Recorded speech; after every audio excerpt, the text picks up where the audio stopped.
Do you believe that you have unlimited potential? I would say most people would say yes. Yes, I believe that I have potential. Okay. Well, if you truly believe that, then how much potential are you going to tap into? You're going to tap into a lot of potential than if you didn't believe it.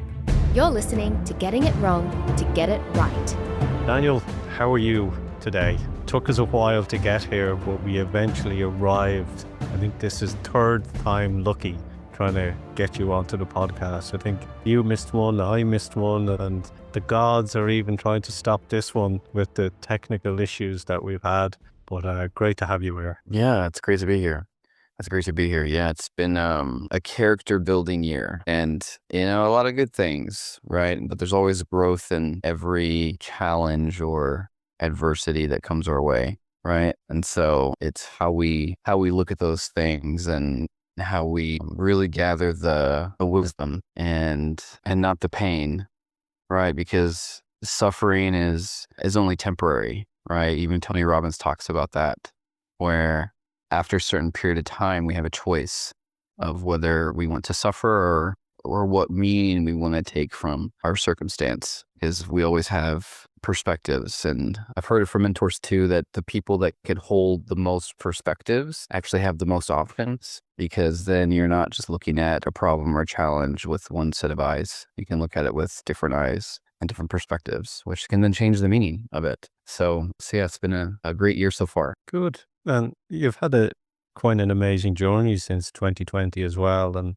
I know that you've been doing some great work helping organizations, non-for-profits, and also to assist them in funding as well. But I'm interested in you as a person, and the person behind the brand. What gets you up in the morning?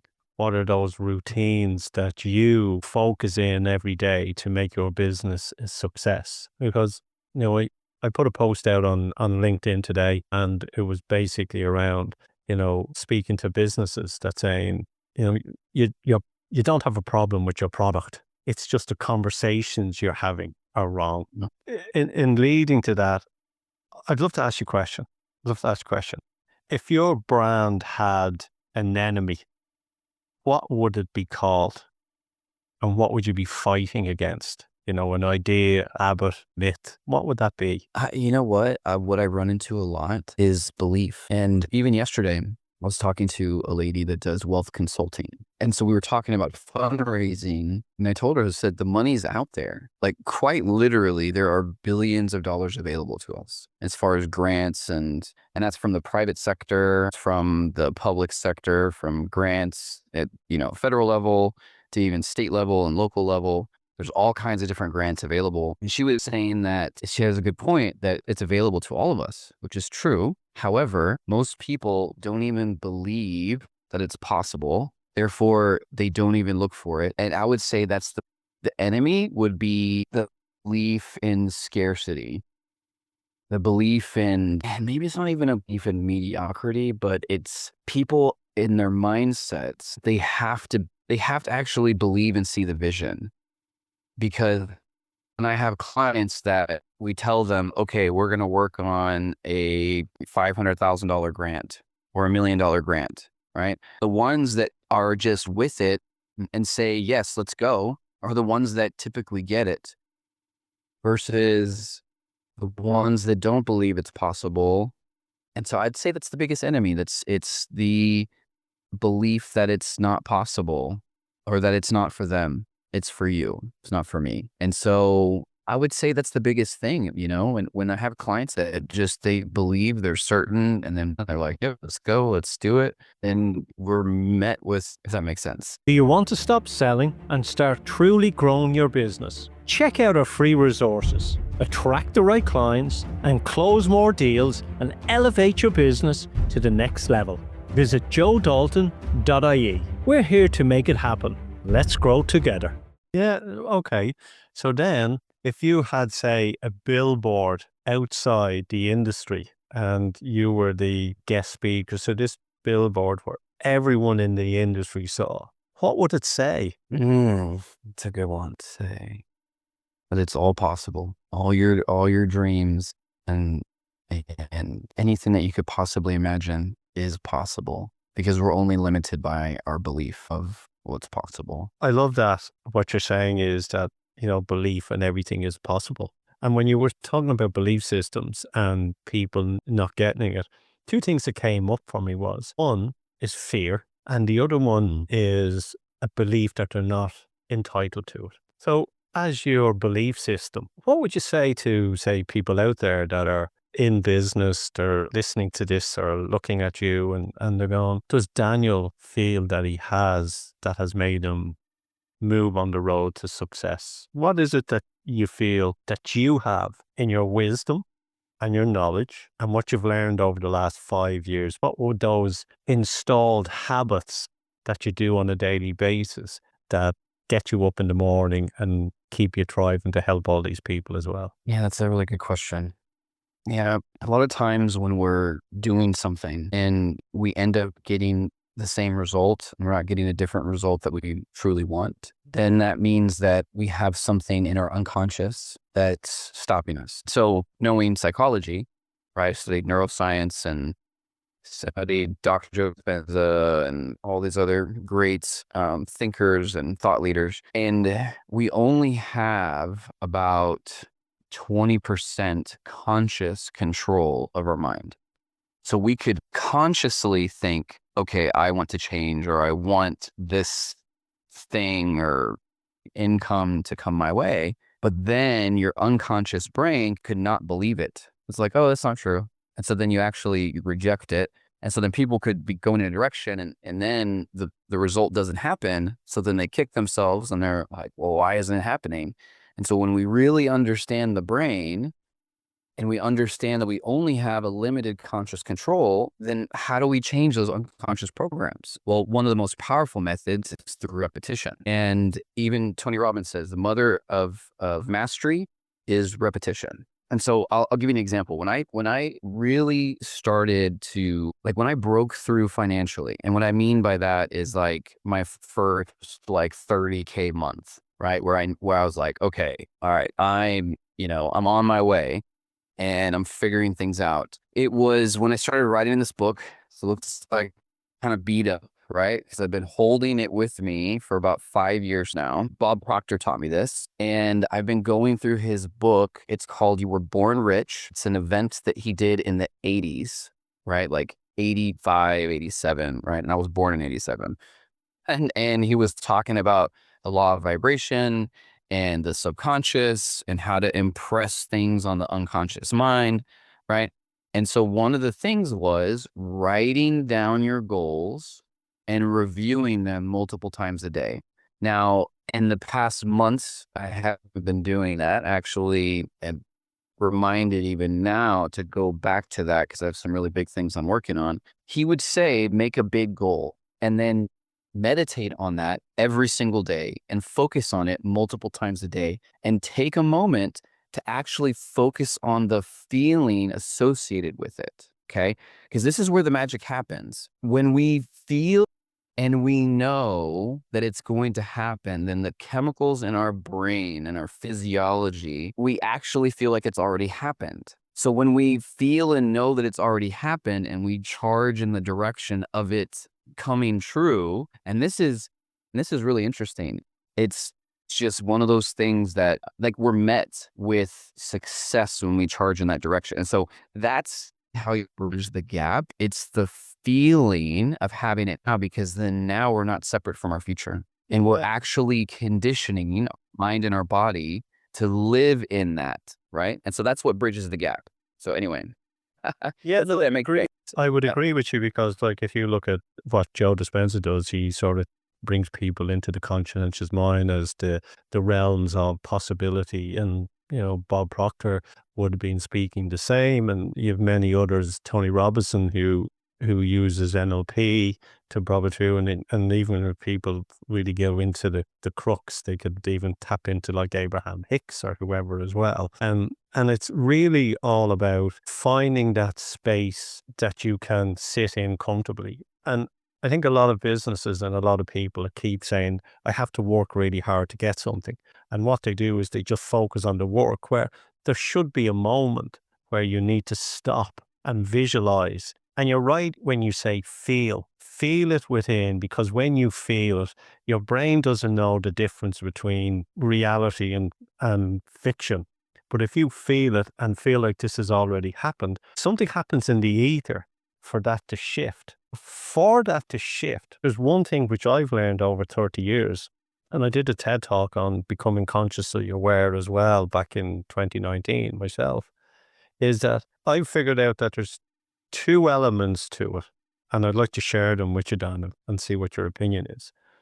One is clarity. You have to have a clear vision of what it is, because that changes everything. And then the other part of it as well is your, as I say, your belief system, being able to stop and pause, like the pause between the breath, which is where the power is. Would you agree with me on them? Yeah. Oh yeah, absolutely. Absolutely. And in fact, I have a list right here, which I'd like to share. I wrote this down. So I've done most of Tony Robbins' events, but essentially what it says is belief, potential, action, and then results. And the belief is what determines the potential. Do you believe that you have unlimited potential? Right? Well, I would say most people would say yes. Yes, I believe that I have potential. Okay. Well, if you truly believe that, then how much potential are you going to tap into? You're going to tap into a lot of potential than if you didn't believe it, right? Are your competitors stealing your spotlight with podcasts and a book? But you can have both. 8 high-quality podcast episodes and a published book, just from simple interviews. We do everything. You just need to show up. Click the link for more details. We use something as well, which I think it's resonating, is a KPI. Most people will know a KPI is a key performance indicator, but it's actually knowledge, potentiality, and then implementation. So, you can get all the knowledge in the world, but if you don't implement it, the potentiality never exists. Right. And I actually have a good friend of mine, Alex Moscow. He's been teaching about events for many years now, and he had a really cool quote just about a couple of months ago. And he says that if there's not transformation, then it's just expensive entertainment. I love it. Right?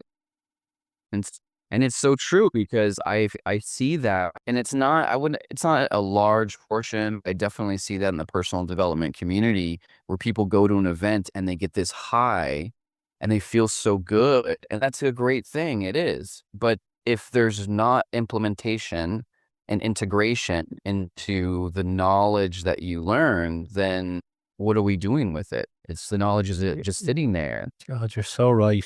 For some reason, I've been looking forward to this conversation as well. And before we got on, I've been working on my own stuff. My own stuff is about helping companies with sales. So we teach people how to sell. Let's just say, look, it's not the product, it's the conversation that's the issue. You have a great product. But one of the things that I was going through was saying there's an issue within the sales training programs. People go and they sit down and they do a 3-day course and they learn something, go, yay, and that's in the self-help as well. And then they leave all gung-ho, and then they fall into their own habits afterwards. And then they go, that sales training was rubbish, right? Or that Joe Dispenza was rubbish, or I never got it. And my belief is that that's the old way. And what we do is we train people, but then we mentor them afterwards, and we coach them and we role play with them. So when they're finished with us after, say, 6 months, they're top performers. And I think that's what you said. It's really what you put in, you get out. So on that, what do you do, Daniel, on a daily basis to recognize what you've wrote down in your book? What do you do on a daily basis to tick those buckets and go, I've done that. I've done that. Yeah, it's a really great question.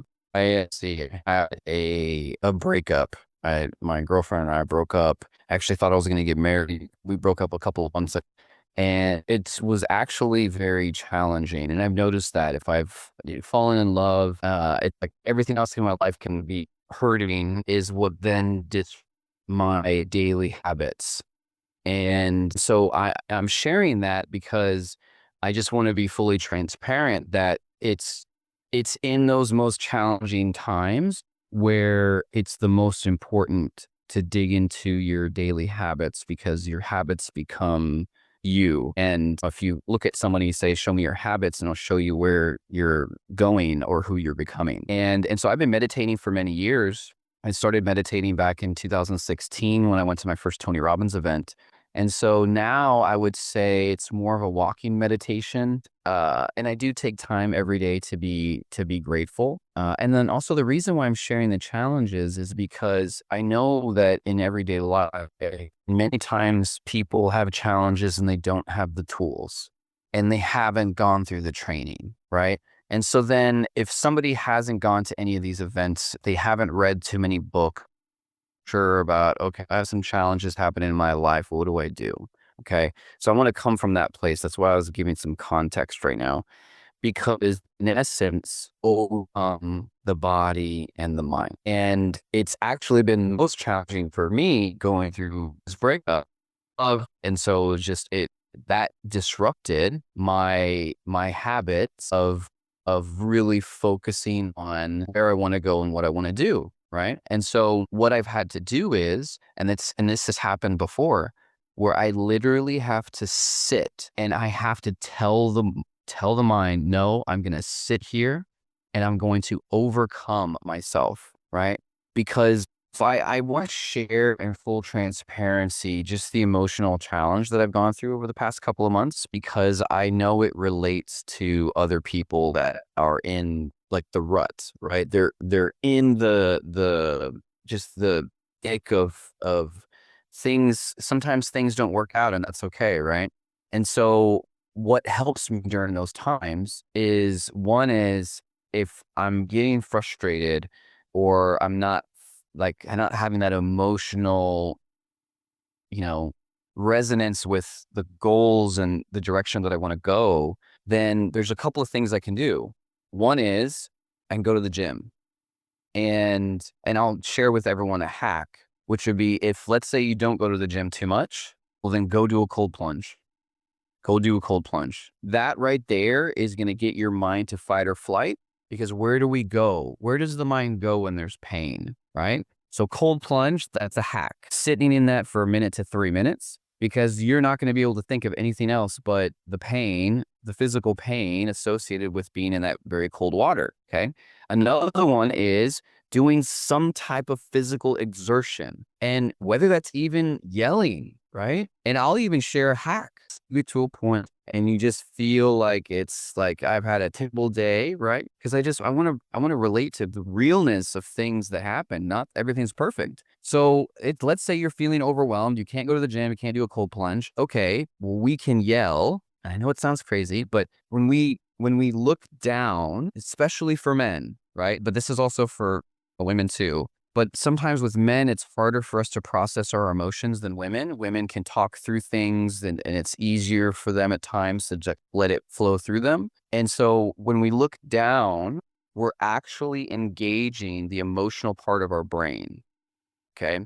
And so if we were to look down and just yell, and it doesn't have to be a word, it could be the sound of the frustration that's happening, and just let it out. And whether that's be in your car, go be in a private place or whatever, and let out the sound of that frustration. And you will be blown away that you will actually release it. Okay. And so that's it when we get to a point of frustration. And then the next part is, if we're going to meditate about it, and let's say after 5 minutes, the brain's like, oh, well, I got to go check on the dog, or I got to go check on my email, or I got to go do this. That's when you have to remind yourself, no, I am greater than the mind. We have to remember, we are sovereign beings. We're spiritual beings having a human experience. We're living in a meat suit with all the different chemicals and beliefs and values and emotions. And so we have to be greater than the mind, and we have to remind ourselves, oh, I'm going to sit here until I'm actually in those emotions, that the future that I'm looking for is actually going to manifest. And so they're just tracking back to that physical exertion, right? Getting into your body, yelling and looking down, releasing the emotion, a cold plunge, or a meditation where you can just sit until you overcome the body. So those are things that I go to when I get to a place of I would say frustration or problems, because all of us have problems. We're not spared from it just because you make a little bit more money. So there's still problems. One of the things there, I think you're right about that. It's being in that right place. And, I've had to say to people in the past, you can't sit there and meditate and go, I want the perfect partner to walk through the door, or I want $1 million to come in an envelope through the door.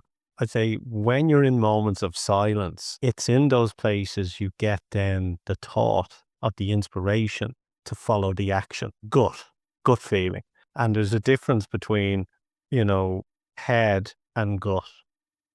And your should gut, which is grace, is following your gut. So I think people follow their head space where they should follow their feelings more. Would you agree with that? Yes. Yeah. When it comes to gut feeling, that's an unconscious response. That's why a lot of times we have to go with that split second. It's actually why my marketing works so well. And I figured out that I was actually speaking to the unconscious, which is why the messaging works so well and why we could get in front of so many people. Because I don't want people to think about what they're reading while they're reading it. I want them to just know. And so the knowingness is the unconscious. It's that gut response, right? Yeah, And I would agree with you on that. And I think that's very important. Like, in business, if you want to know people, you have a conversation with them because their subconscious mind kicks in and they start to talk, and you start to then have a deeper understanding for them as well. I was I had doing an interview a couple of weeks ago with another marketing agency, and he realized that there was a time in his life where he had to get out of his own way for the business to succeed. And in that conversation, people were asking, what do I do if my business is stuck or I'm stuck in it? What would you say to those people? That's a really good question. Yeah, if we're feeling stuck, then the first thing I would do, I would think of who are my mentors, who are my coaches that I can call. And let's say you don't have a mentor. Okay, well then who's a successful person that's been a friend of yours that you can reach out to and have a quick chat with? Because a lot of times when we're feeling stuck, it's when we should ask for an outside perspective. And that doesn't mean that we take their word as God, okay? Because I've done that too, where I go and seek a mentor's advice, and then they say, "Oh, you need to go in this direction," and then I do, and it's not necessarily what serves me. But outside perspectives, that definitely helps. And I would get, and even like Tony Robbins teaches about this. He talks about being in a peak state, because if I'm going to sit there and and then we can even ask the audience, like, when you're not feeling good, when you're feeling down, what's your physiology? It's like your head's down. Doesn't matter what culture or, where you are around the world, your physiology reflects that. And so one part of it is we need to get into an optimal state. And so whether that's jumping up and down, putting on your favorite song, getting into that state where you're feeling good, and then approach the problem, then approach the whatever you're feeling stuck in, because now you're in an optimal state of mind, which means you have access to more versus if you were just in, "Oh, okay, well, how am I going to get over this thing with my business?" Right. And I'm sure people have heard this, the Superman pose, right? Superman pose, Wonder Woman pose. That's a real thing. For those that haven't heard of it before, if we just stand like this, Wonder Woman pose or Superman pose, we stand like that for 3 minutes, your testosterone will rise by 30%. And your cortisol, which is your stress hormone, will drop by 30% just by doing that. That's it. Yeah, I think you're right. It's if you have to do something, it's psych yourself up, get the blood flowing, get the heart moving, and then look at it. I always say, if you have a problem, don't just sit there looking at it. What we say to people, go for a walk. Disengage from what the problem is. Go for a walk, and you will find the answer, because everybody has the answer within. You mightn't like the answer, but you have the answer within. It's like myself personally, I, every morning in the shower, I have some great thought for the day or something that in the shower. And you kind of go, I need to write this down. That was brilliant. And because you're disengaged. And I think that's what people need to realize is there are those moments that you have those inspirations that you need to follow through on. And then if you don't follow through on it and in that timing of what you were saying, then you can miss the boat. You can miss the boat. Yeah. And there's psychology that's tied into that. Okay. Because even Napoleon Hill talked about that. He talked about giving instructions to the unconscious mind. And I believe his name is Joseph Murphy, The Power of the Unconscious. I read that book probably 5 or 6 times. And in that book, he talks about how to give instructions to your unconscious. And the reasoning behind when you go for a walk and you go put on some music, and even if like you could do anything, you could watch some TV or what you did, take a shower. It's actually the times when your conscious mind is on something else that it gives your unconscious the ability to work on it. And that's why the idea comes, oh, there it is, because your unconscious, which is much more powerful. And so he talks about even giving ideas, like what you do is you get to a point where you just work at it. And then you get to a place of diminishing return where you're not really getting any traction. And so then that's the indicator, hey, I need to go do something else. I need to go, maybe I should go eat. Maybe I should go watch something that's funny. Maybe I should go for a quick walk. And just that 15, 20 minutes, 30 minutes, or sometimes even the next morning, the idea will come back to you. It's like magic, but that's the unconscious. Unconscious is so powerful. You mentioned, Joe Dispenza, Robert Williams. You've mentioned, Napoleon Hill, Joseph Murphy, Bob Proctor. I love all that because you're a person who is curious and a person who wants to keep educating. Who's your favorite author or mentor out there that you resonate with the most? That's a really good question. Oof, I have several. One is it's like a mix between 3 people. So, and I'll give you a reason for each one. Okay. So for example, Bob Proctor really taught me how to make money and how to manifest on the day that I decided for that manifestation to show up. I've been going through that audio program that I talked about, which is called You Were Born Rich. And it's something, it's literally on, it's on Audible. You can get it for like $8. You Were Born Rich. People can see that. I'm going through this for the 28th time. And I started listening to it back in, I think it was 2019 or 2020, like end of 2019. And that's when I really started making money and started to come in. The other one is going to be Tony Robbins and then Dr. Joe Dispenza. Okay. And I'll give reasons for each one. So Tony Robbins, he taught me how to get into my physiology. He also taught me how to do priming in the mornings, right? Which is actually, we're coming to line, oxygen, but it's focusing on 3 things we're grateful for, 3 things that we want to have happen, seeing them as done, really feeling joy and giving love to ourselves and others around us. I've been to most of his events. That really taught me how to build such certainty in my body and create so much emotional leverage that there's no option but to move forward. And which is great up to a certain point, because I got so motivated that I basically worked for the next 1.5 years, 7 days a week, every single day. And I got totally burned out. And I just had to figure out, I'm like, what's a different way to do all of this? Because it's not working. And that's when I met Joe Dispenza, right? Or his work, I should say. I finished multiple books by him. And then he taught me the sitting and allowing of things. Does that make sense though? Because it's like I had to grab the things that suited me best, because not every master has all the answers. And so hopefully that makes sense. It's different elements from different people. And what you're doing is you're picking up the parts that you recognize with.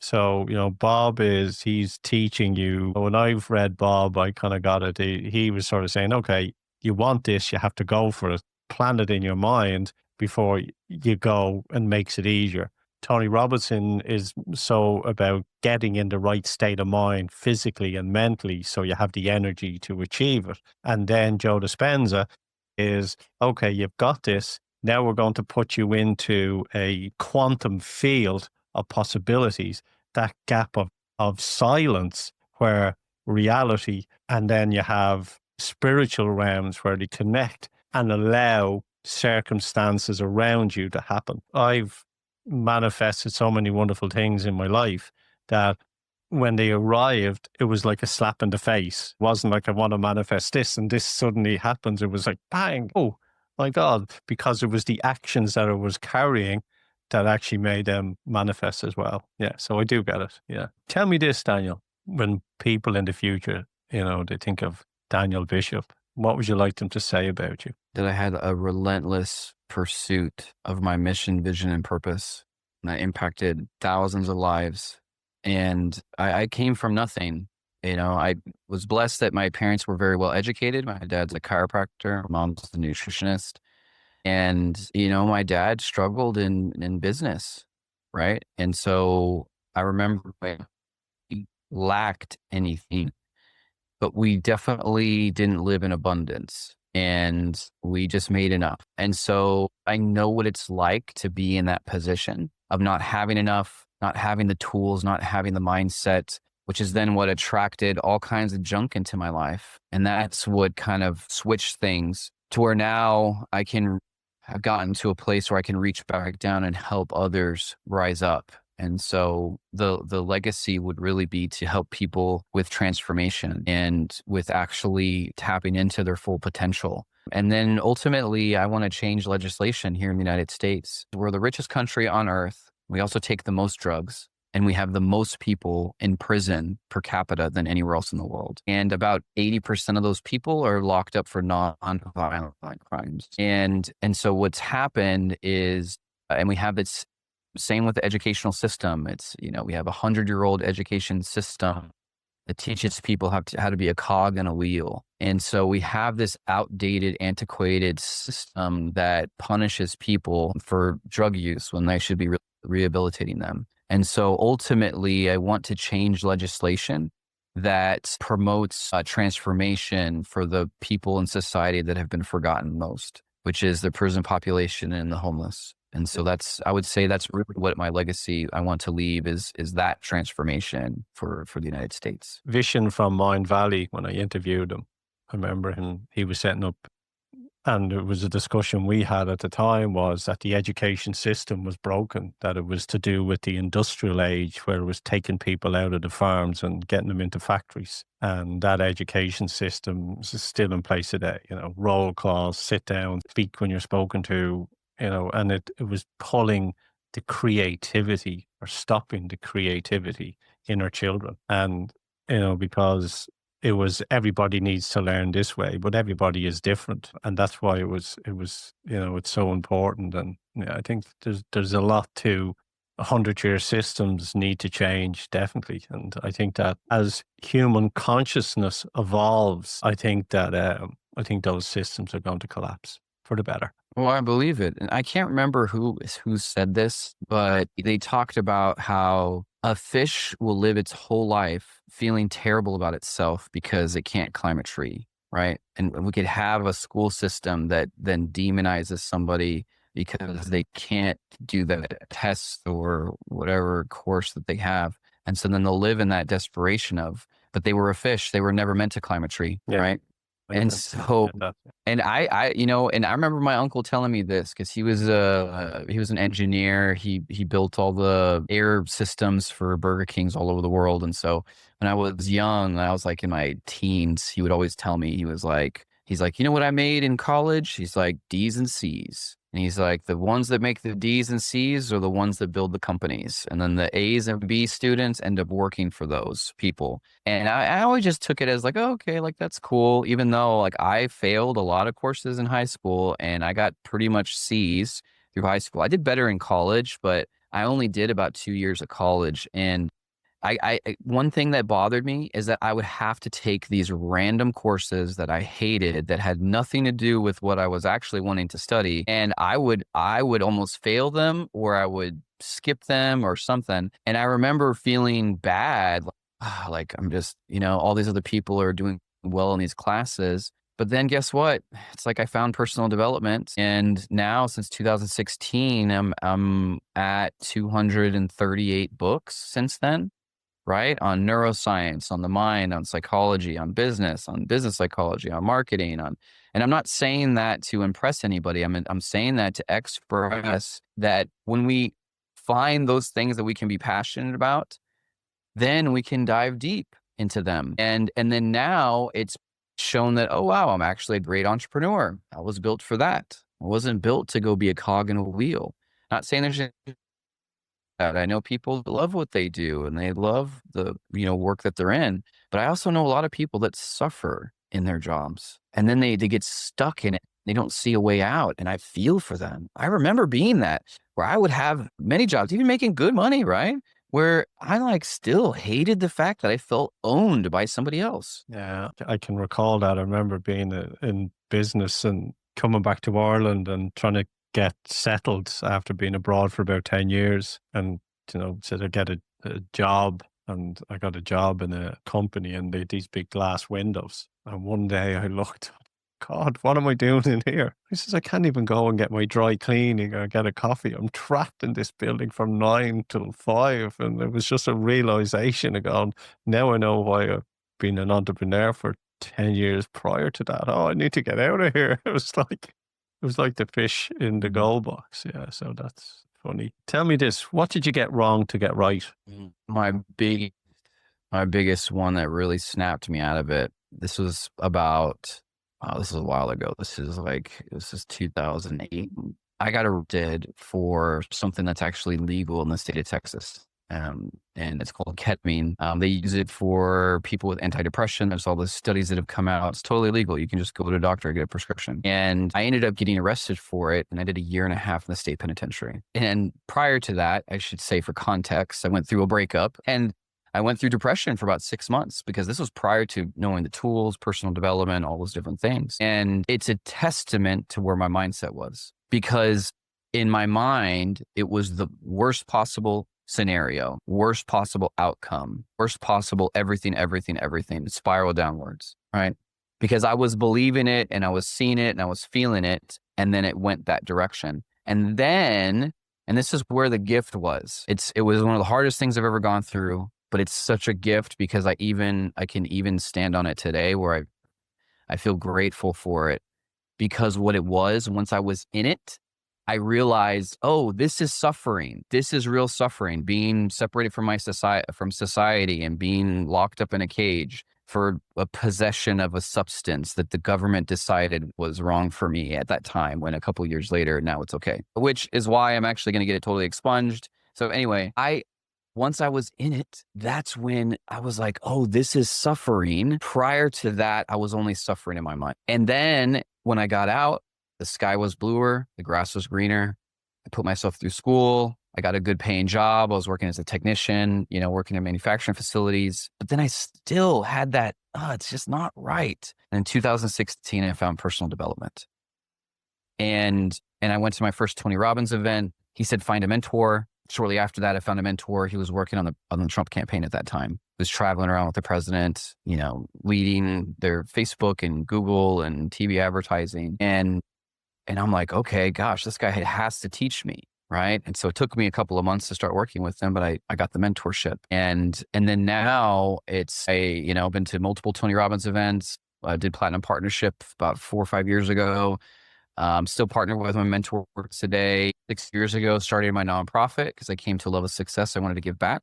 And so I started my nonprofit to coach men coming out of prison. So that's also another gift. And then that got me grants. I ended up partnering with that attorney that got me grants. Now we've worked with dozens of nonprofits, getting them access to tens of millions of dollars worth of grants. And that's when it was about 6 years ago, it hit me. I'm like, oh my gosh, God, wow. Like my biggest tragedy, my biggest mistake, 15 years later, 17 years later turns into the most abundance I've ever experienced in my life. And it started with that breaking of the suffering in the mind versus suffering in reality. And unfortunately, some people have to get there. They have to get to a point of real suffering before it just breaks. And they're like, enough. And that's when the line is drawn, which is why I love Tony so much. Because Tony asked people, he's like, don't tell me the years that it took.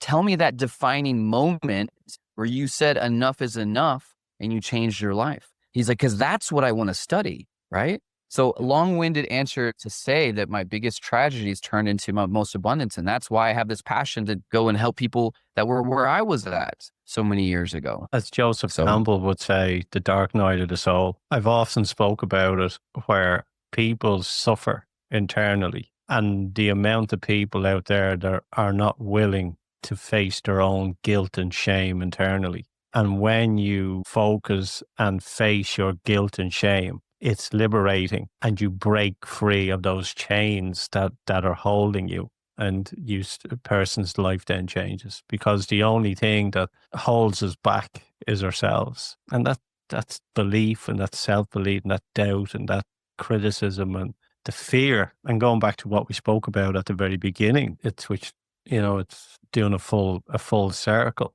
It's belief, the belief system. Yeah. Yeah. Yeah. And they feel stuck. They feel stuck. They don't know what to do. They're frustrated with where they're at, and they're not sure how to break out of that. There's a couple of hacks. One is hypnosis. And I know there's people create meanings in their mind for what hypnosis is, but in its core essence, it's getting to a calm state, getting the mind and body to that calm state, and then actually allowing us to work with your neurology to then help you look at and see those problems and have a different perspective. And it's when we can actually, because what happens is that I could say, oh, this is going to be better for you, and your mind would reject it. That happens to people because, oh, and that's not true for me. That maybe be true for you. It's not true for me. And that's why it's so important to get to that calm state, not being beta wavelengths, right? Get to a point where our body is in a relaxed state, more in alpha, right? That's called also the flow state. And then we can offer suggestions and offer walking through those different scenarios. So that way we can paint a different picture for those memories that we have. Because we know through the study of psychology that we delete and distort so much. So then even the memories and emotions that we have tied up in those memories are a deletion in the truth. They're not even fully true. It's the story that our mind created of them. The mind picks what it wants to make you feel safe. The mind is strange. As you said, we're spiritual beings, having a human experience in a meat suit. But the more I think about it, and as I go through life, I think that we're really here to remember. And it's to remember who we are, to forget about all those thoughts and all the stuff that's happened, but to remember actually who we are. Yeah. And that we're greater. We're greater than any problem in any circumstance that could come our way. Another thing, it's like I've had, until I really got training in this, not saying that anybody has to be trained, dedication for years to get this, but just because a thought comes into your mind does not mean anything until we attach a meaning to it. And so it's like because we have to look at it, oh, look at that thought. We can choose to let it go, to grasp onto that, right? We have the choice. And so even what happened with my brother the other day, he's like, oh, yeah, that's right. I could choose. And it's almost like nobody ever told him that was the case, right? Somebody told me, and then it would just click. And I'm like, oh, I have a choice. Just because it comes from me doesn't mean that because that's the delusion, right? Where you think because it's coming from your mind that it comes from you, but it doesn't. It actually is, there's an ether of ideas that depending on the vibration and frequency that we're in, is the ideas that will pull in to our mind, which then people attach to, and then it create meaning and emotion. I did a talk there about 2 months ago, and my opening line was, your thoughts are not your own. And people looked and went, what the hell is he talking about? And I was explaining that a lot of the stuff that goes through your head is from outside sources, that they're not actually your own thoughts. You've been influenced by what's around you. And the world has been developed to react instead of respond. And what a person needs to do is understand that if your thoughts aren't your own and you're reacting, the path forward is about unlearning everything that you believe who you are, and starting then to find a path, find the true you, and how you can actually be comfortable as who you are in your own two shoes. Oh, that's so true. You're so true. In fact, it reminds me of a story. There was a time where Michael Jackson, when he was alive, he called his producer at like 3 o'clock in the morning, and he's like, we gotta make this song, right? And he's like, Michael, it's 3 a.m. Like, what are you talking about? He's like, no, we have to get to the studio. We have to right now. We like have a song. We got to create it. And he's like, come on, can't it wait till tomorrow? And he's like, no, because then Prince will make it, right? And it's like with his producer was talking about how Michael understood that an idea came to him of a song, and he understood the concept of that universal mind, of those ideas and thoughts and things are out into the ether. And so if he didn't do it, then somebody else was going to, which goes back to there's mathematics that were figured out around the same time in different parts of the planet. Why is that? Right? 12 monkey syndrome, but the monkeys on the different islands. Are you familiar with that? I haven't heard that, but I know what you're talking about. It's happened multiple times through history. So there's monkeys on an island, and there was sugar cane or whatever. They didn't know how to eat it, but after a while they figured out how to eat it, and then they put monkeys on another island. And those monkeys saw the sugar cane and they knew exactly what to do. Oh, yeah, yep. No, it's quite interesting. But Daniel Bishop, thank you for coming on. Yeah, no, thank you so much. This is great. I'm actually reminded of a quick little story. There was this woman that every Thanksgiving, because in the United States we have Thanksgiving, right? She would cut her turkey in half, right? So she always just cooked it 2 pieces. And they asked her, hey, why did you do that? She's like, oh, well, my mother always did that. It's been a tradition. It's been a family tradition for many years. Okay. So then they asked the mother, like, well, why did you do that? She's like, oh, well, it's always been a tradition. We've always done that since my mother, right? And they're like, okay. And then they go and they ask the grandmother, like, well, what happened with this family tradition? Why did you do that? Right. And she's like, well, I had a really small stove, so I had to cut the turkey in half and cook them one at a time. Right. And it's a example, and there's nothing wrong with that. Cooking it's a family tradition now, but that's such a prime example of all the programs and beliefs and values that we pick up along the way in our life that most likely are not serving us, but we've always just done it that way. So we think it's normal, and it's actually not. Doesn't mean that we're bad. Doesn't mean that we're wrong. Doesn't mean that we're less than. It's just those programs that have come. And then now that's why we're getting those results in our lives. Words of wisdom. That's great, Daniel. And that's a wrap on that, Daniel. Thank you very much for that. And thank you. Thank you. Wonderful. Getting it wrong to get it right.